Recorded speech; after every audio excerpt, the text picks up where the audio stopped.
ഇവിടെ പലരും പാകിസ്ഥാനെയും ചൈനയും ഒക്കെ ഭയങ്കരമായിട്ട് പുകഴ്ത്തി പറയുന്നതിന്റെ തിരക്കിലാണ്. ഇന്ത്യൻ പ്രധാനമന്ത്രി നരേന്ദ്രമോദിയും നിലവിലെ ഭരണകൂടത്തെയും തരം കിട്ടുമ്പോഴൊക്കെ കളിയാക്കാനും പുച്ഛിക്കാനും കമന്റിട്ട് ആത്മനിർവൃതി അടയാനും ഒക്കെ ആയിട്ട് ഒരുപാട് പേര് ശ്രമിക്കുന്നത് കാണാം.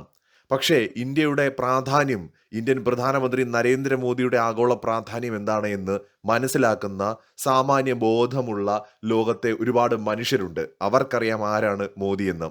അമേരിക്കയുടെ പ്രസിഡന്റ് ഡൊണാൾഡ് ട്രംപ് ഇന്നലെ ഇന്ത്യൻ പ്രധാനമന്ത്രി നരേന്ദ്രമോദിയെ നേരിട്ട് ഫോണിൽ വിളിക്കുകയും 40 മിനിറ്റോളം അദ്ദേഹവുമായി സംസാരിക്കുകയും ചെയ്തു.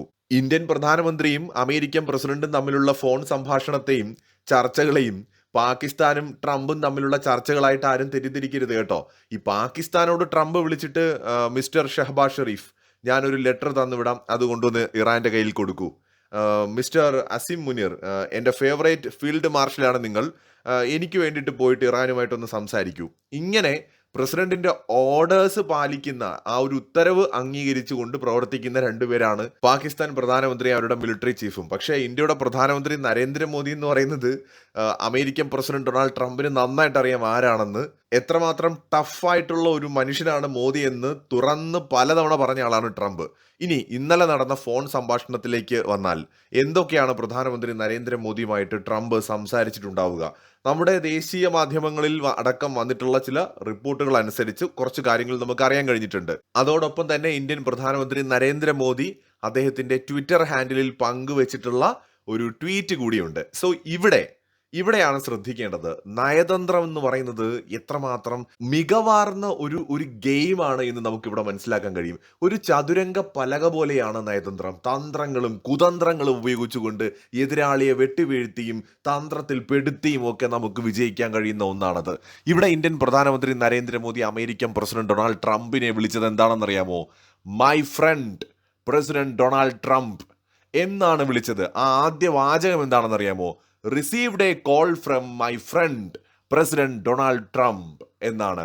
എന്ന് വെച്ചാൽ അമേരിക്കൻ പ്രസിഡന്റ് ഡൊണാൾഡ് ട്രംപ്, എൻ്റെ സുഹൃത്തായ പ്രസിഡന്റ് ഡൊണാൾഡ് ട്രംപ് എന്നെ വിളിച്ചു എന്ന് തന്നെയാണ് മോദി പറഞ്ഞത്. റിസീവ്ഡ് എന്ന് പറഞ്ഞാൽ എനിക്ക് ഇങ്ങോട്ട് കോൾ വന്നു എന്നാണ്. ഞാൻ അങ്ങോട്ട് വിളിച്ചെന്നോ ഞങ്ങൾ തമ്മിൽ സംസാരിച്ചെന്നോ എന്നൊന്നും അല്ല ഇവിടെ പറഞ്ഞത്. പച്ചയ്ക്ക് ഇതാ ഇങ്ങോട്ടാണ് വിളിച്ചത് എന്ന് ഇന്ത്യൻ പ്രധാനമന്ത്രി പറയാണ്. ഏതാനും ആഴ്ചകൾക്ക് മുമ്പ് ഈ ഇറാൻ സംഘർഷം ഭയങ്കര രൂക്ഷമായിട്ട് നിന്ന സമയത്ത്, ഒരാഴ്ച ആവും തോന്നുന്നു എനിക്ക്, പ്രേക്ഷകർ ഓർക്കുന്നുണ്ടാവും എന്ന് ഞാൻ വിചാരിക്കുന്നു, ഇതുപോലെ തന്നെ പ്രസിഡന്റ് ട്രംപ് നരേന്ദ്രമോദിയെ വിളിക്കുകയും ഇതേപോലെ തന്നെ അദ്ദേഹം received A call from president Donald Trump എന്ന് പറഞ്ഞൊരു ട്വീറ്റ് ചെയ്യുകയും ചെയ്തു. സോ അതിനകത്ത് അദ്ദേഹം മോദി പറഞ്ഞ ഒരു കാര്യം റിസീവ്ഡ് കോൾ എന്ന് പറഞ്ഞു. എന്ന് വെച്ചാൽ ഇങ്ങോട്ടാണ് കോൾ വന്നത് എന്നുള്ളത് ക്ലിയർ ആണ് അവിടെ. രണ്ട്, അവിടെ മൈ ഫ്രണ്ട് എന്ന് പറയുന്ന ഒരു ടേം ഉപയോഗിച്ചിരുന്നില്ല. അന്ന് ചെയ്ത വീഡിയോയ്ക്കകത്ത് നമ്മൾ ഈ ഒരു ടോപ്പിക്ക് പ്രത്യേകമായി സംസാരിച്ചതാണ്. കാരണം രാജ്യങ്ങൾ തമ്മിൽ, ഭരണാധികാരികൾ തമ്മിലൊക്കെ ഉള്ള റിലേഷനെ നമുക്ക് മനസ്സിലാക്കാൻ കഴിയുന്നത് അവർ യൂസ് ചെയ്യുന്ന ടേംസ് വെച്ചിട്ട്, അല്ലെങ്കിൽ അവരുടെ പോസ്റ്റുകൾ അനലൈസ് ചെയ്തിട്ട്, ബോഡി ലാംഗ്വേജ് വെച്ചിട്ടൊക്കെ മാത്രമേ നമുക്ക് മനസ്സിലാക്കാൻ കഴിയൂ. അതിനപ്പുറം ഡീറ്റെയിൽ ആയിട്ട് നമുക്ക് അറിയാൻ കഴിയില്ല. കാരണം വളരെ രഹസ്യാത്മകത പുലർത്തുന്ന കാര്യങ്ങളാണത്. അപ്പോൾ ഇന്ത്യൻ പ്രധാനമന്ത്രിയുടെ സാധാരണ രീതിയിൽ നേരത്തെ ട്രംപുമായിട്ട് നല്ല ടേംസ് ഉണ്ടായിരുന്ന സമയത്ത് അന്ന് ഇന്ത്യൻ പ്രധാനമന്ത്രിയുടെ ട്വീറ്റുകൾ പരിശോധിച്ചാൽ മൈ ഫ്രണ്ട് എന്നുള്ളത് റെഗുലർ ആയിട്ട് കാണാം. അതുകൊണ്ടാണല്ലോ ഇവിടെ രാജ്യത്തിനകത്ത് പലരും ഈ ഫ്രണ്ട് എന്നൊക്കെ പറഞ്ഞിട്ട് മോദിയെ കളിയാക്കും. കാരണം അവർക്കൊന്നും പാവങ്ങളാണ്, അവർക്കൊന്നും ഇതിനെക്കുറിച്ച് സാമാന്യ ബോധമോ ഒന്നുമില്ല. ആരെങ്കിലുമൊക്കെ പറയുന്നത് കേട്ടിട്ട്, അല്ലെങ്കിൽ ഏതെങ്കിലുമൊക്കെ അജണ്ടകൾ വച്ച് പുലർത്തുന്ന മാധ്യമ മുതലാളിമാരുടെ വാചക കസർത്ത് കണ്ടിട്ടൊക്കെയാണ് അവരിതിനെയൊക്കെ വിലയിരുത്തുന്നത്. ശരിക്കും ലോകത്ത് നടക്കുന്ന സംഭവങ്ങൾ മനസ്സിലാക്കിയിട്ടൊന്നുമല്ല. അപ്പോൾ അങ്ങനെ മോദിയെ മൈ ഫ്രണ്ട് എന്നൊക്കെ പറഞ്ഞ് കളിയാക്കുന്ന ആൾക്കാരുണ്ട്. ആ കളിയാക്കലുകൾ വന്നത് മോദിയുടെ ട്വീറ്റുകളിൽ സ്ഥിരമായിട്ട് മൈ ഫ്രണ്ട് പ്രസിഡന്റ് ട്രംപ് എന്ന് പറയുന്ന ഒരു ടേം വന്നതുകൊണ്ടാണ്. അപ്പോൾ ഈ കഴിഞ്ഞ കുറച്ച് കാലമായിട്ട്, കൃത്യമായി പറഞ്ഞാൽ ഇന്ത്യയുടെ മേൽ താരിഫ് ചുമത്തിക്കൊണ്ട് ട്രംപ് ഒരു കളി കളിച്ചല്ലോ. ആ സംഭവം തൊട്ട് ഇങ്ങോട്ട്, അതിനും തൊട്ട് മുന്നേ ആയിട്ട് ഒരു പ്രശ്നം തുടങ്ങി. ഈ നമ്മുടെ ഇന്ത്യ പാക് യുദ്ധം വെടിനിർത്തൽ ഉണ്ടാക്കിയത് ഞാനാണെന്ന് പറഞ്ഞുള്ള ഒരു ട്രംപിന്റെ വരവുണ്ടായിരുന്നു. സോ ആ ഒരു സംഭവം തൊട്ട് ഇങ്ങോട്ട് നോക്കിക്കഴിഞ്ഞാൽ ഈ മൈ ഫ്രണ്ട് ടേം നരേന്ദ്രമോദി ബോധപൂർവം ഒഴിവാക്കിയിരുന്നു. ഇന്നിപ്പോ കുറെ കാലത്തിന് ശേഷം അദ്ദേഹത്തിന്റെ ട്വീറ്റിൽ ഇന്നലെ നമുക്ക് കാണാൻ കഴിഞ്ഞു my friend Donald Trump, president Donald Trump എന്ന് പറയുന്ന ഒരു term.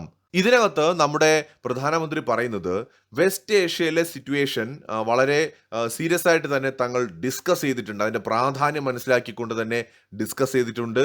Straight of Hormuz open ചെയ്യേണ്ടതും സെക്യൂർ ചെയ്യേണ്ടതിൻ്റെയും ആവശ്യകതയെക്കുറിച്ച് നമ്മൾ ഡിസ്കസ് ചെയ്തിട്ടുണ്ട്. അതോടൊപ്പം തന്നെ ഇന്ത്യ അമേരിക്ക പാർട്ട്ണർഷിപ്പുമായിട്ട് ബന്ധപ്പെട്ട് എല്ലാ മേഖലയിലും ഗ്ലോബൽ സ്ട്രാറ്റജിക് പാർട്ട്ണർഷിപ്പുമായിട്ട് ബന്ധപ്പെട്ടുള്ള എല്ലാ ഏരിയയുമായി ബന്ധപ്പെട്ടുള്ള ചർച്ചകൾ നടത്തുന്നതിനോടൊപ്പം തന്നെ ആ ഒരു റിലേഷൻ കൂടുതൽ ശക്തമാക്കി മാറ്റാനും പരസ്പരം നമ്മുടെ ചർച്ചയിൽ ധാരണയായിട്ടുണ്ടെന്നൊക്കെയുള്ള ഒരുപാട് കാര്യങ്ങൾ ആ ഒരു പോസ്റ്റിനകത്ത് പറയുന്നുണ്ട്. അതിൽ പ്രധാനമായിട്ട് പറയേണ്ടത് ഹോർമുസ് കടലിടുക്കിന്റെ വിഷയം ചർച്ചയായിട്ടുണ്ട് എന്നുള്ളതാണ്. സോ ഇത് വളരെ പ്രധാനമാണ്. ഇതിനോടൊപ്പം തന്നെ ചില ഡേറ്റകൾ കൂടി പുറത്തു വന്നിട്ടുണ്ട്.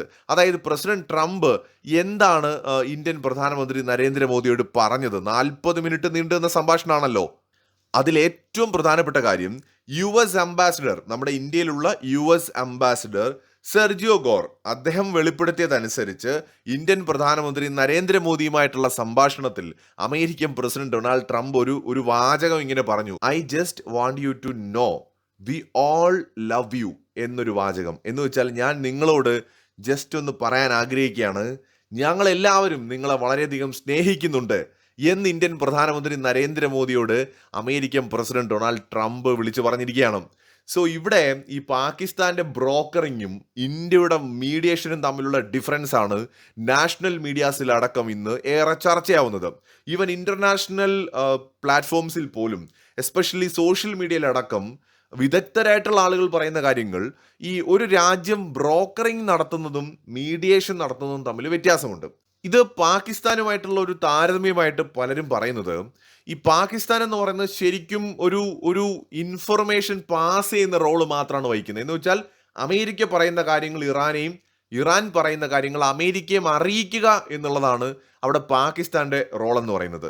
ഒരു ഹംസത്തിന്റെ ജോലി, കത്ത് കൊണ്ട് കൊടുക്കുന്ന പണി, അല്ലെങ്കിൽ സന്ദേശം എത്തിക്കുക, അത്രേ ഉള്ളൂ. ഇപ്പം നമുക്ക് ഒരു കാര്യം ഒരാളെ അറിയിക്കാനുണ്ട്, നമ്മളൊരു കത്ത് എഴുതി മറ്റൊരാളുടെ കയ്യിൽ കൊടുത്ത് വിടുകയാണ്.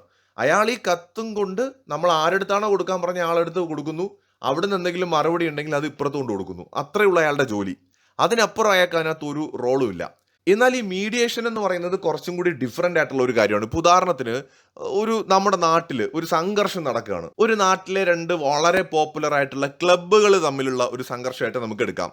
അതൊരു ക്രമസമാധാന പ്രശ്നമായിട്ട് മാറുന്ന സമയത്ത് ആ നാട്ടിലുള്ള ഒരു കളക്ടറോ അല്ലെങ്കിൽ ക്രമസമാധാന ചുമതലയുള്ള ഒരു പോലീസ് ഉദ്യോഗസ്ഥൻ, ഉത്തരവാദിത്തപ്പെട്ടൊരു പദവിയിലിരിക്കുന്ന ഉദ്യോഗസ്ഥനോ വിളിച്ച് രണ്ട് കൂട്ടരെയും വിളിച്ചിട്ട് ചർച്ച നടത്തും.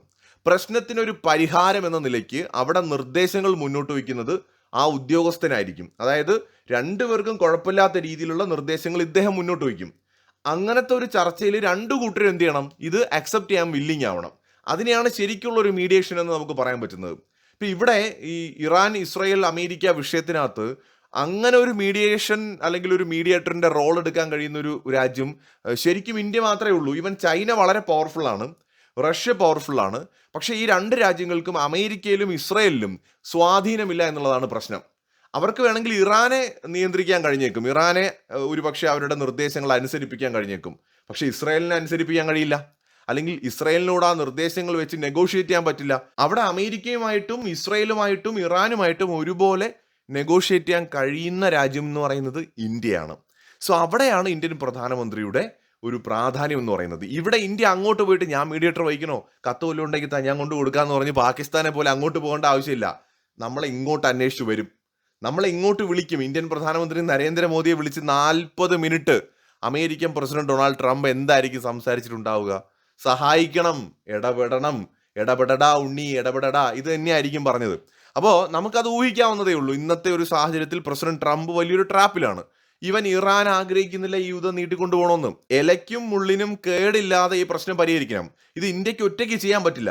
ഞാനിവിടെ പറയുന്നത് ഇന്ത്യ ഒരു സൂപ്പർമാനെ പോലത്തെ ഒരു സൂപ്പർ ഹീറോ പരിവേഷം എടുത്ത് ഇവിടെ അങ്ങ് പോയിട്ട് നിർത്തടാ എന്ന് പറഞ്ഞാൽ ഉടനെ നിർത്തിക്കുന്ന ഒരു റോള് വഹിക്കുന്നു എന്നുള്ളതല്ല. മറിച്ച് വളരെ റെസ്പോൺസിബിലിറ്റിയോട് കൂടിയിട്ട് ഒരു ഇന്റർനാഷണൽ ഇഷ്യൂ, അത് ലോകത്തെ മുഴുവൻ എക്കണോമിക്കലി ബാധിക്കുന്ന ഒരു പ്രോബ്ലത്തെ സോൾവ് ചെയ്യാനായിട്ട് ഉള്ളൊരു ക്യാപ്പബിലിറ്റി ഇന്ന് ഇന്ത്യക്കുണ്ട്. ഇന്നിപ്പോൾ ഇറാൻ എന്ന് പറയുന്ന രാജ്യത്തിൻ്റെയും അമേരിക്കയ്ക്കും ഇടയിലുള്ള അല്ലെങ്കിൽ ഇസ്രായേലിനും ഇടയിലുള്ള ഒരു പ്രശ്നം സോൾവ് ചെയ്യണം എന്നുണ്ടെങ്കിൽ ഈവൻ ഇന്ത്യ മാത്രം വിചാരിച്ചാലും നടക്കില്ല. ഫാക്റ്റ് വെച്ച് തന്നെയാണ് ഞാൻ ഈ അഭിപ്രായം പറയുന്നത്. എന്ന് വെച്ചാൽ ഇന്ത്യ ഒറ്റയ്ക്ക് വിചാരിച്ചാലും നടക്കില്ല. നമുക്ക് കോർഡിനേറ്റ് ചെയ്യേണ്ടതായിട്ടുണ്ട്. ഇവിടെ നമുക്ക് യുഎസിൻ്റെയും ഇസ്രായേലിൻ്റെയും ഇറാൻ്റെയും മിഡിൽ ഈസ്റ്റിലെ രാജ്യങ്ങളുടെയും അതോടൊപ്പം തന്നെ റഷ്യയുടെയും ഈവൻ ചൈനയുടെയും കൂടി സപ്പോർട്ടും അല്ലെങ്കിൽ ഒരു പങ്കാളിത്തവും ആവശ്യമാണ്. എസ്പെഷ്യലി റഷ്യയുടെ പങ്കാളിത്തം വളരെ ഇമ്പോർട്ടൻ്റ് ആണ്. അപ്പോൾ റഷ്യയാണ് ഒരു പരിധിവരെ ഇറാനെ സൈനികമായിട്ട് വളരെയധികം സപ്പോർട്ട് ചെയ്തിട്ടുള്ളത്. അപ്പോൾ അതുകൊണ്ട് ഈ രാജ്യങ്ങളുടെ ഒക്കെ ഒരു സഹകരണം ആവശ്യമാണ്. അപ്പോൾ ഇന്ത്യ ഒരിക്കലും ഇതിൻ്റെ ഇടയിൽ പോയിട്ട് മധ്യസ്ഥത വഹിച്ച് അങ്ങനെ പേരെടുക്കാനുള്ള ഒരു ശ്രമവും ഇന്ത്യ കാണിക്കുമെന്ന് എനിക്ക് തോന്നുന്നില്ല. ഒരുപക്ഷെ വലിയ രീതിയിൽ ലോകരാജ്യങ്ങൾ ഡിമാൻഡ് ചെയ്ത ചിലപ്പോൾ ലോകരാജ്യങ്ങളുടെ ആവശ്യം പരിഗണിച്ച് ഇന്ത്യ അങ്ങനെ ഒരു റോളിലേക്ക് വന്നേക്കാം. അത് നമുക്ക് അറിയില്ല. പക്ഷെ ഇന്ത്യ അങ്ങനെ വന്നാലും ഇല്ലെങ്കിലും ഈ വിഷയത്തിൽ ഇടപെടും. കാരണം ഇത് നമ്മളെയും കൂടെ ബാധിക്കുന്ന വിഷയമാണ്. ലോകത്ത് ഏറ്റവും അധികം ക്രൂഡ് ഓയിൽ ഇറക്കുമതി ചെയ്യുന്ന രാജ്യങ്ങളാണ് ഇന്ത്യയും ചൈനയും. അപ്പോൾ അതുകൊണ്ട് തന്നെ ഈ രണ്ട് രാജ്യങ്ങളിലേക്കുമുള്ള എണ്ണ, ക്രൂഡ് ഓയിൽ അല്ലെങ്കിൽ ഗ്യാസ് ഇതെല്ലാം കടന്നു വരുന്നത് ഈ പ്രധാനമായിട്ടും ഹോർമുസ് കടലിടുക്കിലൂടെയാണ്. അപ്പോൾ ആ മേഖല അശാന്തമായി തുടരുന്നത് ഇന്ത്യയുടെ താല്പര്യങ്ങളെയും കൂടി ബാധിക്കുന്ന കാര്യങ്ങളാണ്. മറ്റൊന്ന്, മിഡിൽ ഈസ്റ്റിലേക്ക് യുദ്ധം വ്യാപിക്കുന്നത് ഇന്ത്യ ആഗ്രഹിക്കുന്നില്ല. ലക്ഷക്കണക്കിന് ഇന്ത്യക്കാരുണ്ട്. മാത്രമല്ല ഇന്ത്യൻ എക്കണോമിക്ക് അവർ നൽകുന്ന കോൺട്രിബ്യൂഷൻ വളരെ വലുതാണ്. അപ്പൊ അതുകൊണ്ട് ഇന്ത്യ ഈ പ്രശ്നം പരിഹരിക്കണമെന്നും എത്രയും പെട്ടെന്ന് തീർക്കണമെന്നുമാണ് ആഗ്രഹിക്കുന്നത്. അപ്പൊ അതിനകത്ത് ഇന്ത്യയുടെ ഒരു പേഴ്സണൽ ഇൻട്രസ്റ്റ് കൂടിയുണ്ട്. അപ്പൊ അതുകൊണ്ട് ഈ വിഷയത്തിനകത്ത് ഇന്ത്യ ഇടപെടും. പക്ഷെ ആ ഒരു സോ കോൾഡ് മധ്യസ്ഥത എന്ന് പറയുന്ന ഒരു റോളിലേക്ക് ഇന്ത്യ എത്തുമോ എന്നൊക്കെ നമുക്ക് ഇനി അറിയാം. എന്തായാലും പ്രസിഡന്റ് ട്രംപ് നരേന്ദ്രമോദിയെ വിളിച്ചതും ഒരുപാട് ഞങ്ങളൊക്കെ സ്നേഹിക്കുന്നു എന്നൊക്കെ പറഞ്ഞ് മോദിയെ ആശ്വസിപ്പിച്ച് ആ മോദിയുടെ പിണക്കം, ആ പരിഭവം മാറ്റാനും 40 മിനിറ്റ് ചെലവഴിച്ചു എന്നാണ് ഞാൻ മനസ്സിലാക്കുന്നത്. കാരണം ട്രംപ് തിരിച്ചറിഞ്ഞു അദ്ദേഹത്തിന് വീഴ്ച പറ്റി. ഇന്ത്യ പോലത്തെ ഒരു രാജ്യത്തെ പിണക്കിയത് ഒട്ടും ശരിയായില്ല എന്ന് ട്രംപ് മനസ്സിലാക്കിയിരിക്കുന്നു എന്നാണ് എനിക്ക് തോന്നുന്നത്.